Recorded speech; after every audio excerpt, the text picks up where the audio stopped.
പാപ്പി പാപ്പി കുഞ്ഞ് എഴുന്നേക്കടാ പോത്തെ.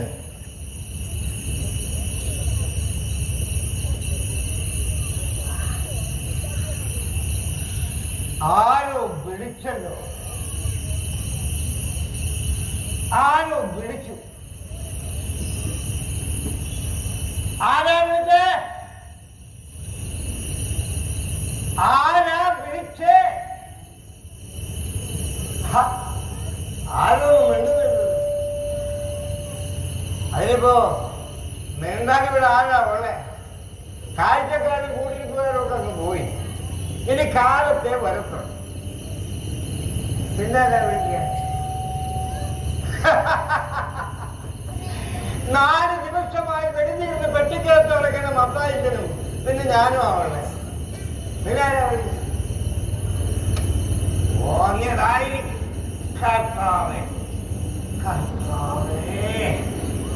തോന്നിയതല്ലടാ കഴിവേറിയടാ മകനെ. വിളിച്ചത് ഞാനാ. ഞാനെന്ന് പറഞ്ഞ ആരാ? പെട്ടിയിലോട്ട് നോക്കടാ. ഞാനാ ചത്തുപോയ നിന്റെ മത്തായച്ഛൻ.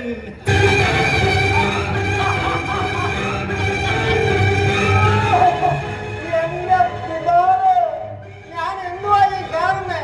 ചത്തുപോയ മത്തായിച്ചൻ താന്റെ പെട്ടിക്കകത്ത് കുത്തിയിരിക്കുന്നു. ഒച്ചവെക്കാതാ. നീയേ ആദ്യം പോയി ആ പുറത്തെ കഥകടച്ചോ. കഥകടക്കാണ് എന്നാ ഇപ്പൊ കഥ കിടക്കുന്നേ? പറയണത് കേൾക്കടാ പോത്തെ. ഞാൻ പറഞ്ഞ പോലെ തന്നെ കേൾക്കണോ? ഇല്ല തലയെടുക്കുക. അതാണല്ലോ ജീവിച്ചിരുന്ന കാലത്തെ സ്വഭാവം. ആയിക്കോട്ടെ, കഥ കിടച്ചേക്കാം.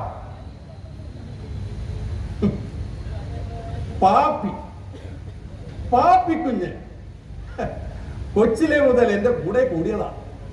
ചെറുപറ വർത്താനം പറയാനും നടു നിവർത്താതെ പണിയെടുക്കാനും അറിയാം. ഒരു പാവമാണ് കേട്ടോ.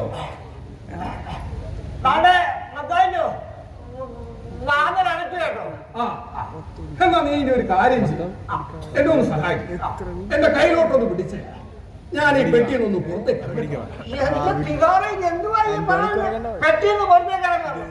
എന്റെ മത്തായിച്ചോ ചത്തവ കിടക്കേണ്ടത് പെട്ടിക്കകത്താ. അതേടാ, പെട്ടിയില, ശവപ്പെട്ടിയില്. ഇതേ ഐസ് പെട്ടിയാ. ഐസ് പെട്ടി കിടത്തിയിരിക്കുന്നത് ശവം ചീഞ്ഞ് നാറാണ്ടിരിക്കാനാ. എന്നാത്തിനാടാ എന്നെ നീ കാണാ മാണിക്കം പോലെ വെട്ടിയിടവത്ത് സൂക്ഷിക്കുന്നത്? ചത്താലേ ചത്തവനെ കൊണ്ടുപോയി പള്ളി സെമിത്തേരിയിൽ കുഴിച്ചു മൂടണം, ഇല്ലേ കത്തിക്കണം. അത് ചത്തവന്റെ അവകാശമാണ്. ഓ, എന്റെ മത്തായിച്ച ഇങ്ങനെയൊക്കെ പറഞ്ഞാൽ എങ്ങനെയാ ശരിയാകുന്നേ? മകൻ സണ്ണിക്കുട്ടി അങ്ങ് അമേരിക്കയിൽ നിന്ന് വരണ്ടായോ? അന്ത്യചുംബനം തരണ്ടായോ? അന്ത്യചുംബനം എനിക്കൊരു മാങ്ങാത്തൊലി വേണ്ടടാ. എങ്ങനെയെങ്കിലും പള്ളി സെമിത്തേരി പോയി അടഞ്ഞാ മതി. ഈ ഐസ് പെട്ടിയില് തണുത്ത് വറച്ച് മരവിച്ചുള്ള കിടപ്പുണ്ടല്ലോ, അതിച്ചിരി പാടാണ് കേട്ടോ. എന്റെ മത്തായിച്ചോ, കാര്യം നിങ്ങൾ പറയുന്നതൊക്കെ ശരിയല്ല. പക്ഷെ ചത്തുപോയ മത്തായിച്ച പെട്ടിക്ക് പുറത്തിറങ്ങിയിരിക്കുന്നത് ആരെങ്കിലും കണ്ടാൽ എന്നോ വിചാരിക്കും. ഓ, എന്നാ വിചാരിക്കാനുള്ള? പെട്ടി കിടന്ന് ബോറടിച്ചിട്ടാന്ന് പറഞ്ഞാൽ മതി. അല്ലേ തന്നെ ഇനിയിപ്പോ ഇവിടെ ആരാ കാണാനുള്ളത്? കാഴ്ചക്കാരും കൂട്ടിരിപ്പുകാരൊക്കെ പോയില്ലേ? ഇനി അവര് നാളെ കാലത്തെ വരും. എടാ, അവര് വരുന്നതിന് മുന്നേ ഞാൻ കേറി കിടന്നോളാടാ. ഒന്ന് സഹായിക്കടാ. സംഗതി ഞാൻ സഹായിക്കാം, പക്ഷെ കുടിക്കവസാനം എന്റെ കഴുത്തിലാകരുത്. എടാ, നിനക്കൊരു കുഴപ്പമുണ്ടാവില്ല. പിന്നെ നീ വല്ല കൊലക്കുറ്റവും മറ്റും അല്ല ചെയ്യാൻ പോണം. പാവപ്പെട്ട ഒരു ശവത്തിന് ഐസ് പെട്ടി കിടന്ന് നടുവും തണ്ടക്കണിയും കഴിച്ചപ്പോ ഒന്ന് റിലാക്സ് ചെയ്യാൻ പുറത്തേക്ക് എടുത്തിരുത്തി. ഇങ്ങനെ പറഞ്ഞ ഏത് കോടതി നിന്നെ വെറുതെ വിടുക? ഒന്ന് സഹായിക്കടാ. സംഗതി ഞാൻ സഹായിക്കാം. പിതാവിന്റെയും പുത്രന്റെയും പരിശുദ്ധാത്മാവിന്റെയും നാമത്തിൽ സ്തുതിയായിരിക്കട്ടെ. എല്ലായ്പ്പോഴും അങ്ങനെ ആയിരിക്കട്ടെ. പിടിയടാ.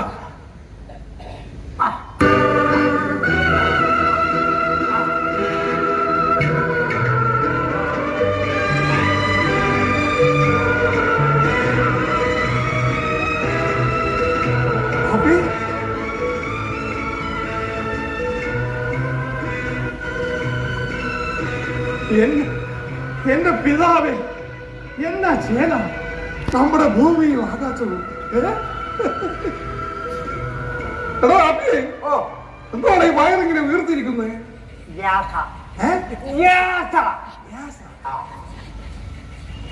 എടാ എന്തുവാണ് ഈ കാലെ കുത്തി കയറ്റിയേക്കണത്?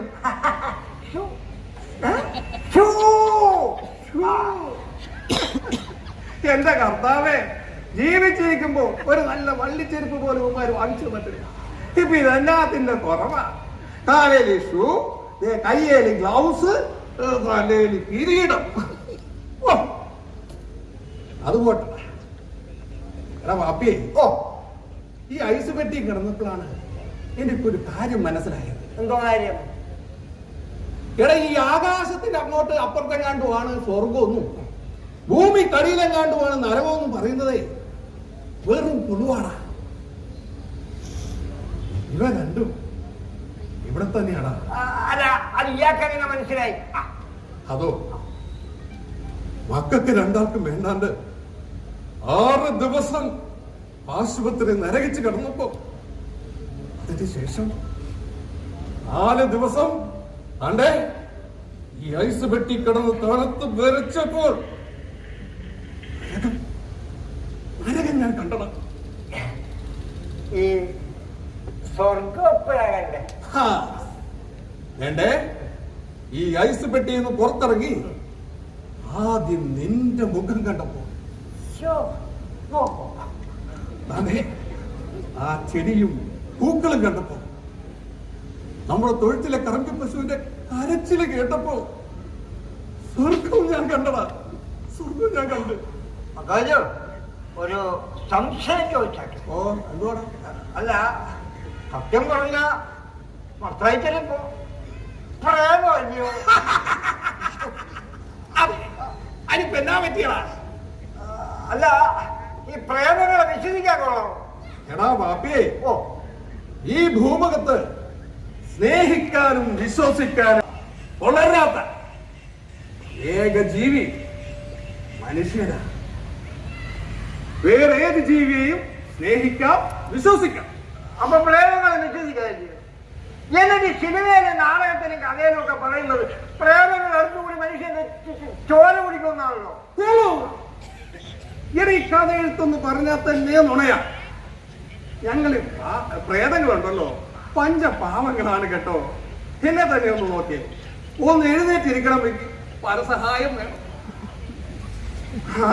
എടാ പാപ്പിയെ, എപ്പോഴാ കുഴിച്ചിടുന്നേന്ന് ഓർത്ത് ഈ ഐസ് പെട്ടിയിലുള്ള കിടപ്പുണ്ടല്ലോ, അത് വല്ലാത്തൊരു കിടപ്പാണ് കേട്ടോ. എന്നെ വന്നായിട്ടോ, എപ്പോഴാ കുഴിച്ചിടുന്നേന്ന് ഓർത്ത് ഈ ശവത്തിനടുത്തുള്ള കാത്തിരിപ്പുണ്ടല്ലോ, അത് ഒരു ഇരിപ്പാണ്. ഒരു 1.5 മിനിറ്റ്. അപ്പോ നിനക്കും എന്നെ മടുത്തു അല്ലയോ? എങ്ങനെ മടുക്കാതിരിക്കും? ഓരോരുത്തന്മാര് വരും കാണും പോകും, എന്നിട്ട് മാറി ഓരോരോ പടത്തില്ല. തനിക്കൊന്നും അറിയണ്ടല്ലോ, ഇങ്ങനെ ചത്തമലച്ച് നീണ്ടു നിവർന്ന് കിടന്നാ മതിയാണ്. എടാ, കുന്നൊക്കെ പൗലോപതി എന്താണെന്ന് ഞങ്ങൾക്കറിയാവോ? എന്നാ പറഞ്ഞടാ? തനിക്ക് ഇത് കിട്ടിയാ പോരാ, ആ കഴിവറണ മോൻ അങ്ങനെ പറഞ്ഞു. അവനെ മേടിച്ച പലിശയും പലിശയുടെ പലിശയും ഇനിയും തരാനുണ്ട്. കടം മേടിച്ച കാശും പലിശയുടെ പലിശയും കൂടെ കൂട്ടി ഒരുപാട് പിടിഞ്ഞനുള്ള ഇയാള് നല്ല വിട്ടുവീഴ്ചയും ചെയ്തു. നല്ലത് ചെയ്ത ആളുകൾ നല്ലത് പറയും. ശരിയാടാ പാപ്പി, ചില കാര്യങ്ങളിൽ എനിക്കല്പം ആർത്തി കൂടിപ്പോയി. എന്നിട്ട് എന്തോ നേടി? ഈ ഐസ് വെട്ടിക്കകത്ത് ചത്തുവലിച്ച് കിടക്കാൻ തുടങ്ങിയിട്ട് 4-5 ദിവസമായി. എടോ, ഒരാളുണ്ടോ അടുത്തിരുന്നൊന്ന് കരയാൻ, കണ്ണിൽ ഉറുമ്പ് കയറുന്നുണ്ടോ നോക്കാൻ? ഇയാളുടെ കോപ്പില ആർത്തി. ശവത്തെ കുത്താളാ പാപ്പി. മക്കൾക്ക് രണ്ടാൾക്കും വേണ്ടാണ്ട് 6 ദിവസം ആശുപത്രിയിൽ നരകിച്ച് കിടന്നപ്പോഴും, അതിനുശേഷം 4 ദിവസം ഈ ഐസ് പെട്ടിയിൽ കിടന്നപ്പോഴും എന്റെ ഉള്ളിൽ ഇതൊക്കെ തന്നെയാണ്.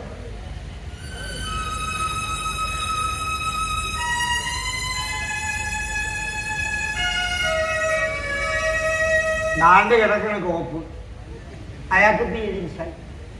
ആ ഇതാ ഞാനൊന്നും പറയാത്ത എന്തേലും പറഞ്ഞ അപ്പത്തോടെ ഒടുക്കത്ത ഫീലിങ്സ്. ടീച്ചർ നാളത്തെ ഇതുതന്നെയായിരുന്നു തിരി. തത്വ പോയിട്ട് ഫീലിങ്സിന് ഒരു കുറവുമില്ല. അപ്പോഴേ നോക്കാമോ ഈ ഫീലിങ്സ് മാറ്റാൻ ഒരു കാര്യം കേട്ടായോ? എന്നാ ഒരു സ്മോൾ ഒഴിക്കട്ടായോ? എന്താ ഒരു സ്മോൾ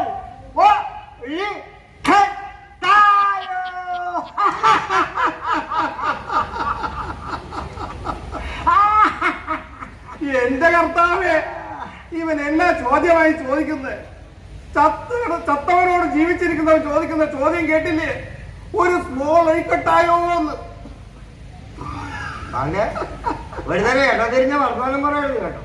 ഇയാൾക്ക് ആദ്യമായിട്ടൊന്നും അല്ല ഞാൻ സ്മോൾ ഒഴിച്ച് തരണേ. അത് പിന്നെ എനിക്കറിയില്ലോ. എടാ പാപ്പിയെ, നീ ഓർക്കുന്നുണ്ടോ നമ്മൾ രണ്ടാളും കൂടി ആദ്യമായി പട്ടച്ചാരയെ കുറിച്ചെന്താണ്? നമ്മൾ രണ്ടാളും കൂടി ആരും അറിയാണ്ട് കൊട്ടുപൊളി കുഞ്ഞാപ്പൂവിന്റെ പോലെ ചെന്നതും ഓരോ ഗ്ലാസ് മേടിച്ച് ചാണ്ടിയതും ഛർദിച്ചതും പടച്ചായന്മാർ വിവരം അറിഞ്ഞതും നമ്മളെ പൂണ്ടടക്കം പിടിച്ച റബ്ബർ മരത്തെ കെട്ടിയിട്ടതും രണ്ടെണ്ണം പൊട്ടിച്ചതും നമ്മള് പിന്നെ പള്ളി പെരുന്നാളിനും ക്രിസ്മസിന്റെ തലേന്നും ആരും കാണാതെ രണ്ടെണ്ണം പഠിച്ചതും. ഇയാൾ ഓർക്കുന്നു നമ്മൾ ആദ്യമായിട്ട് ഈ മലഞ്ചെരുവി എന്നാണ് ഓർക്കുന്നുണ്ടോ? ഒരു മഞ്ഞുകാലത്ത്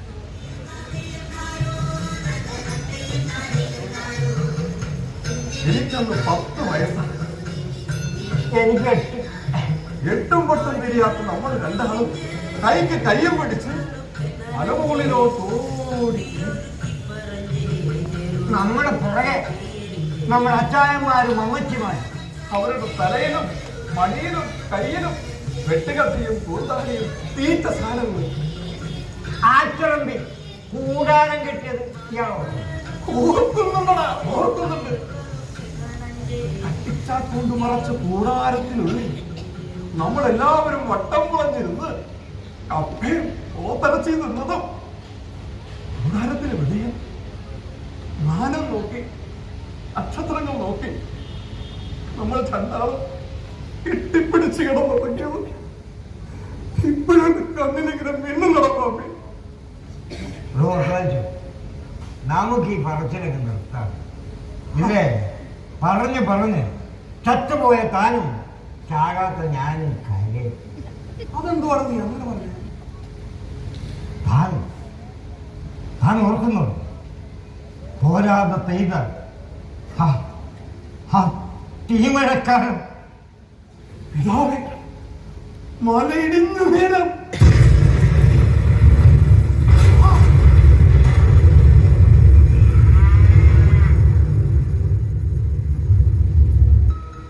ആഞ്ഞു വന്ന പെരുവെള്ളത്തിൽ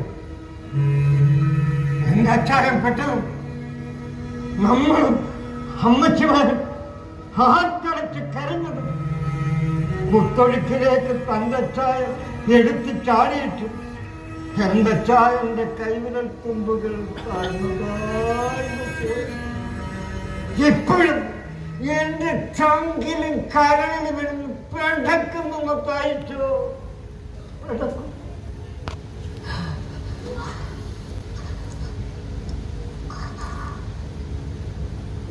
എടാ പാപ്പി, ഇതൊക്കെ കഴിഞ്ഞിട്ട് കാലം ഏറെ ആയില്ലടാ. നമ്മൾ രണ്ടാളുമാണെങ്കിൽ ഒരുപാട് പ്രായമായി. എന്നിട്ടും ഇതൊക്കെ ഓർക്കുമ്പോ നമ്മൾ കരയുന്നു. അതെന്തുവാണ് അങ്ങനെ? അതാ അതിന്റെ പേരാണോ സ്നേഹം.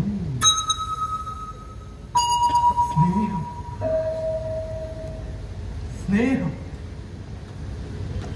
എടാ പാപ്പിയെ, നീ പറഞ്ഞ ആ സാധനം ഉണ്ടല്ലോ, സ്നേഹം, അതെങ്ങനെയാണ് നമ്മുടെ നെഞ്ചിന്റെ ഉള്ളിലേക്ക് വന്നത്? നമ്മുടെ അച്ചായന്മാരും അമ്മച്ചിമാരും തന്നതാണോ അത്? ഓപ്പ്, നീ പറഞ്ഞ് എനിക്ക് അങ്ങ് തിരിഞ്ഞില്ലടാ. ഏതോ അതിനെ മല വെട്ടി പിടിക്കാൻ വന്നപ്പോ നമ്മളെ കൂടെ കൂട്ടിയിട്ട് മണ്ണിന് നോവാണ്ട് മലഞ്ചെരി വെട്ടി കളച്ചപ്പോ വിറ്ററിഞ്ഞ് മുള പൊട്ടിയപ്പോ ഏലച്ചെടികൾ പൂത്തപ്പോ കുരുമുളക് വള്ളിയേന് കൊടി വന്നപ്പോ നമ്മളെ അതിനോടൊക്കെ ചേർത്ത് നിർത്തിയില്ലയോ? അപ്പൊ ഏതാണ്ട് സമയത്ത് നമ്മൾ പോലും അറിയാണ്ട് നമ്മുടെ ചാങ്കിന്റെ ഉള്ളിലോട്ട് പേട്ടച്ച് കയറിയതാണോ ഈ സ്നേഹം? തിരിഞ്ഞാടോ പോത്തേ.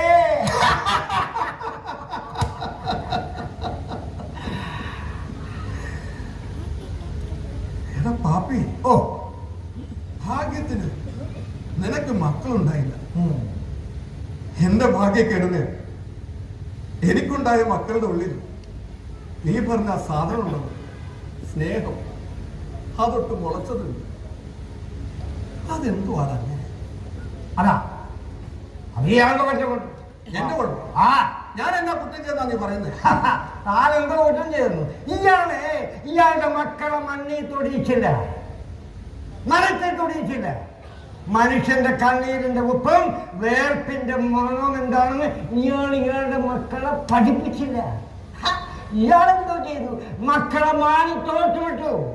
ആകാശം വിട്ടുപിടിക്കാൻ, ലോകം വിട്ടുപിടിക്കാൻ, ഇംഗ്ലീഷ് പഠിക്കാൻ. എന്നിട്ട് എന്തോ ഉണ്ടായടാ? അവൻ നന്നായിട്ട് പഠിച്ചില്ലേ? നല്ല ഉദ്യോഗസ്ഥന്മാരായില്ലേ? നിറയെ പണവും വാരുന്നില്ലടാ. പണം പണം പണം താനും ഉണ്ടാക്കിയതാണോ കുറെ പണം? എന്നിട്ട് എന്തോ നേടി? ചത്ത് കിടക്കുന്നത് 5 ദിവസമായി. വടിച്ചിട്ട് മൂടാൻ ഒരു പാട്ടി എടുത്തില്ല. ഇയാളുടെ കോപ്പിലെ പണം. പാപ്പിയെ, എന്നെ തോൽപ്പിക്കാൻ നീ നിരത്തുന്ന ഈ വാദമുഖങ്ങളുണ്ടല്ലോ, അത് ഞാൻ എന്നോട് തന്നെ ചോദിക്കാനും പറയാനും തുടങ്ങിയിട്ട് കാലമേറെ ആയടാ. എന്നോടോ ഒറ്റ മകനുള്ളത് അങ്ങ് അമേരിക്കയിൽ മദാമ കെട്ടിയോളും കുട്ടികളും, മോളും കെട്ടിയോളും കുട്ടികളും അങ്ങ് ഡൽഹിയിൽ. ഞാനിവിടെ തനിച്ച് ഈ മലഞ്ചെരുവിൽ ഞാനും എന്റെ അന്നാമ്മയും കൂടി പണിതുയർത്തിയ ഈ വലിയ ബംഗ്ലാവിൽ തനിച്ച്. സന്ധ്യയാകുമ്പോ നീ വരും, ഓരോന്നും വീശി സർവറ വർത്താനം പറഞ്ഞ് നീ നിന്റെ വീട്ടിലോട്ട് പോകും. അങ്ങനെ ഉറങ്ങാണ്ട് വെളുക്കാണ്ട് വെളുപ്പിച്ച രാത്രികളിൽ ഞാൻ എന്നോട് തന്നെ ചോദിച്ചിട്ടുണ്ടടാ, പിതാവേ, എന്നാത്തിനാ എനിക്ക് ഇത്ര പണം?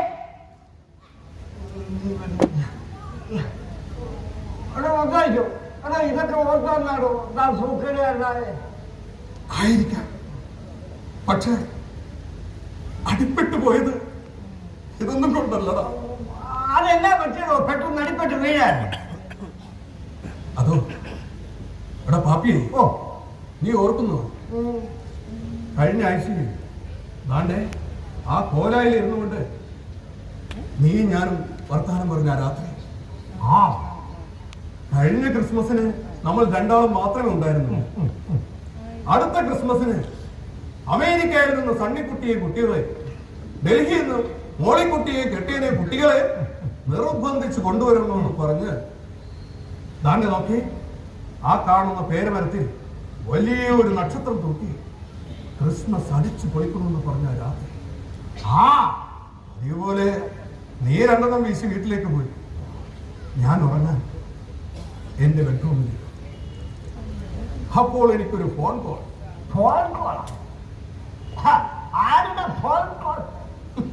എന്റെ മകൻ അമേരിക്കയിൽ നിന്നും സണ്ണിച്ചായ.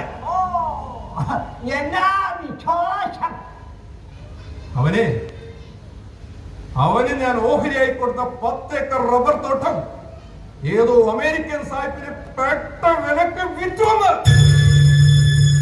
ഉണ്ടാക്കിയുള്ള ധണ്ടോനറിയണ്ടല്ലോ. താൻ ചോദിച്ചില്ലല്ലോ, എന്നെ ചോദിച്ചടാ, ചോദിച്ച് ഉത്തരവും റെഡി മണി. അവനെ ഇങ്ങോട്ടും വരുന്നില്ലടാ.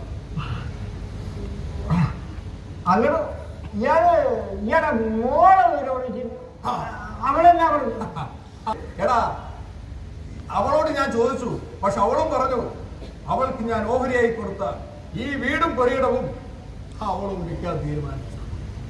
ഓ, എവക്കൊക്കെ ഇനി എന്നാത്തിന്റെ ചോക്കേനാണോ? ഈട അവളുടെ മക്കൾ പഠിച്ചതും വളർന്നതും ഒക്കെ ഡൽഹിയിലല്ലേ. ഈ മലമൂട്ടിൽ വന്നാൽ അവറ്റകളുടെ കൾച്ചർ പോകുന്നു. അപ്പോ താൻ ഞാൻ പച്ച മലയാളത്തിൽ പറഞ്ഞ പോത്താഴത്ത് എനിക്ക് താമസിക്കാൻ നഗരത്തിലെ മുന്തിയൊരു വൃദ്ധസദനത്തിൽ ഒരു മുറി. എടാ പാപ്പിയെ, എന്റെ ഇടത് നെഞ്ചിലൂടെ ഒരു ഇടി പോലെങ്കിലും പാഞ്ഞു പോയടാ.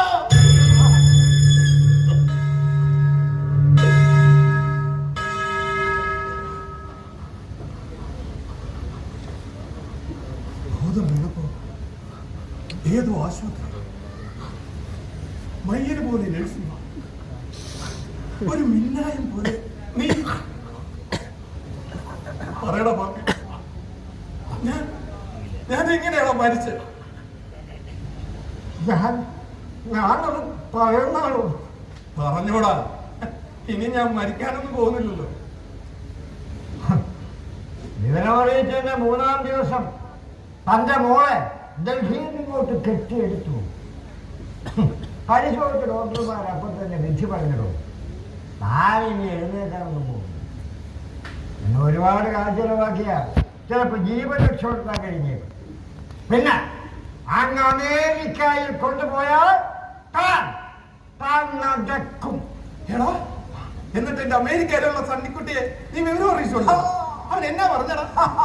തന്റെ മോൻ ചന്നിക്കുട്ടി അവൻ ഒറ്റയടിക്ക് തീർത്തു പറഞ്ഞോ, അപ്പനെ ഇങ്ങോട്ട് കൊണ്ടുവരണ്ട. അവനെ അപ്പന്റെ പുറകെ നടക്കാൻ നേരെയുള്ളൂ. പിന്നെ അങ്ങനെ പെങ്ങൾ ഡോക്ടർ കൂടി ചർച്ച ഫോണിൽ കൂടി പൂത്ത പണമുണ്ടല്ലോ കയ്യിൽ. Doctor ready.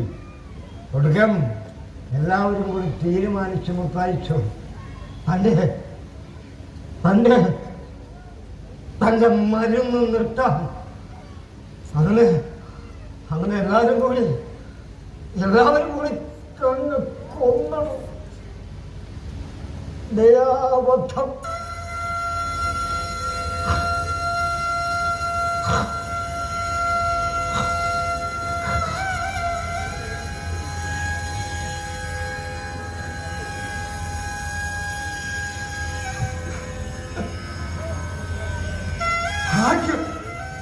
ഇല്ലയോടാ? ഇല്ലേ? കിടപ്പായി കിടന്ന് തൂറി മുള്ളി നടുപഴുത്തു.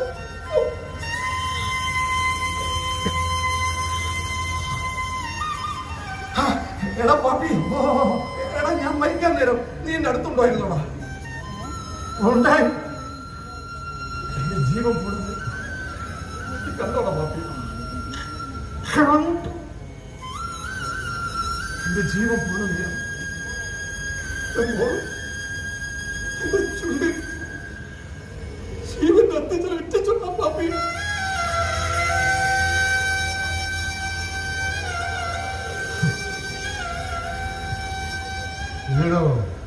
അവളുണ്ടായിരുന്നില്ല. ആശുപത്രിയുടെ മണം പിടിക്കൂല.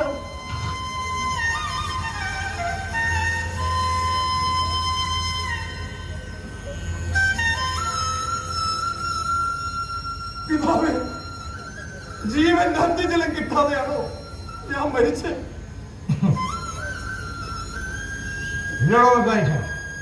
താനേ അത്രക്ക് വലിയ പാപമൊന്നും ചെയ്തിട്ടുണ്ടോ?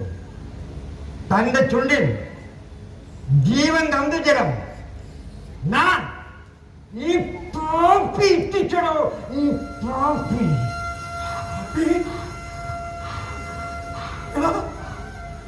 നീ എനിക്ക് ആരാണ്?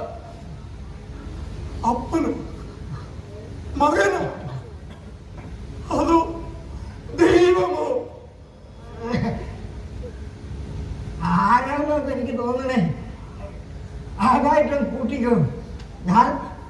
ഞാൻ മറ്റേ പാപ്പിയാണ്. പണ്ട് തന്റെ പാപ്പി പോയി.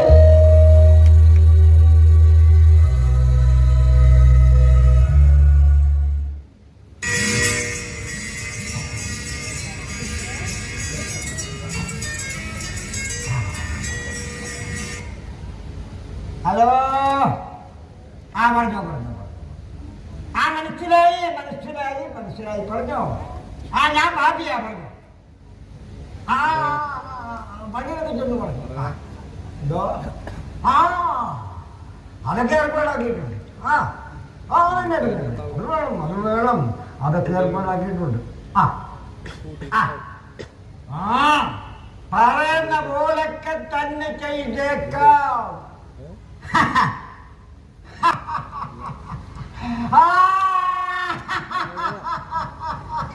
എന്തുവാടേ കുറെ നേരമല്ല കക്കാന്ന് പറഞ്ഞ് ചിരിക്കുന്നേ? എടാ അങ്ങനെയുള്ള ചിരിക്കാനുള്ള തമാശ എന്നോട് കൂടി പറയേ, ഞാനും ഒന്ന് ചിരിക്കട്ടടാ. തമാശ കേട്ടോ? തന്റെ മോൻ ചന്നിക്കുട്ടി നെടുമ്പാശ്ശേരി വന്ന് പണ്ടാലവട്ട കേൾക്കണോ? ചിരിക്കണോ? ചിരിച്ചു മരിക്കണോ?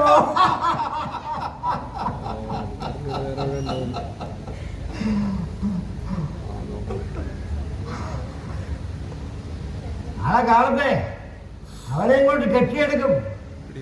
വൈകുന്നേരം തന്റെ ശവസംസ്കാരം, ബാൻഡുമേളം, വിലാപയാത്ര, സ്വർണ്ണക്കുരിശ്, വെടിക്കെട്ട്.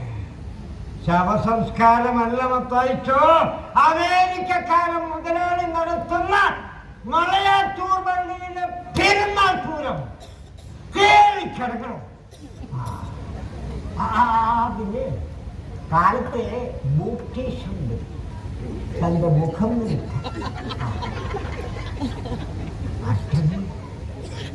അട്ടന് കിടന്നോളും. അപ്പോ മുത്തായിട്ടന് പാപ്പിക്കുഞ്ഞിന് ഒടുക്കത്തെ ഗുഡ് നൈറ്റ്.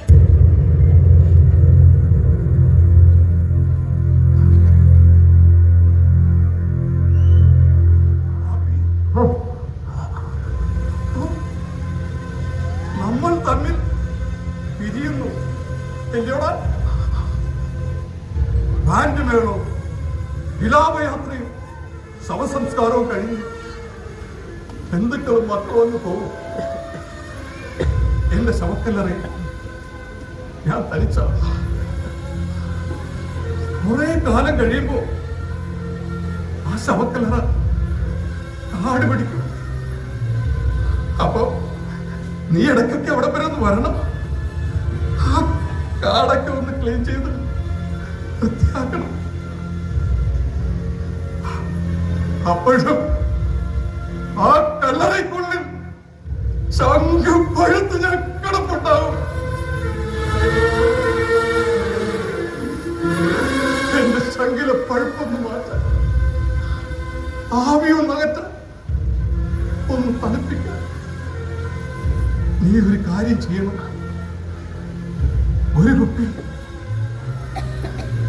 ഒരു കുപ്പി തണുത്ത വെള്ളം കല്ലറയിൽ നീ ഒഴിക്കണം.